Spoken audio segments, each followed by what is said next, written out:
Boa tarde. A gente vai começar apresentando o corte parasternal longitudinal de câmaras esquerdas.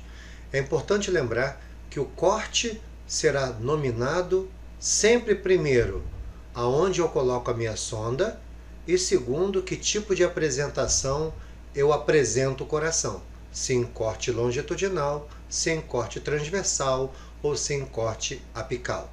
Então esse corte é o corte paraesternal longitudinal de câmaras esquerdas. Nesse corte, nós podemos identificar mais anterior na imagem a parede anterior do ventrículo direito, a câmara ventricular direita, o septo interventricular, lembrando que ao ver o septo interventricular e no mesmo corte ver a aorta, isso significa que esse septo é o septo anterior.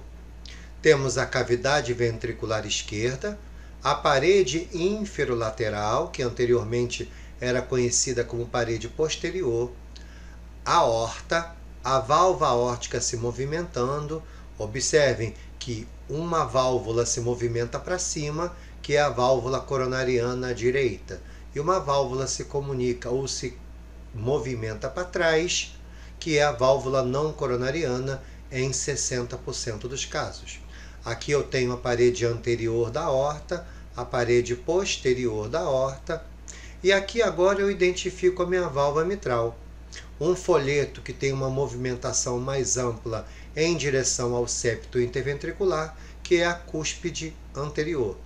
E uma cúspide que tem um comprimento menor, que se movimenta para trás em direção à parede inferolateral, que é a cúspide posterior. Observem a câmara atrial esquerda. Então vejam, esse corte é um corte importante para avaliar as medidas de aorta, medidas do átrio esquerdo, avaliar através do modo unidimensional a válvula mitral, observar a contratilidade das paredes septal anterior e da parede inferolateral. E, através desse corte, guiado seja por imagem unidimensional ou por imagem bidimensional, nós vamos obter o septo anterior na diástole, a parede posterior na diástole, o diâmetro diastólico do ventrículo esquerdo e o diâmetro sistólico do ventrículo esquerdo.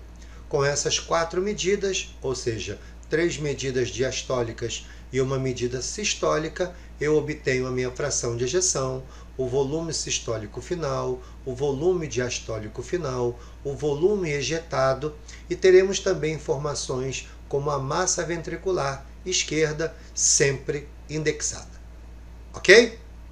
Um grande abraço.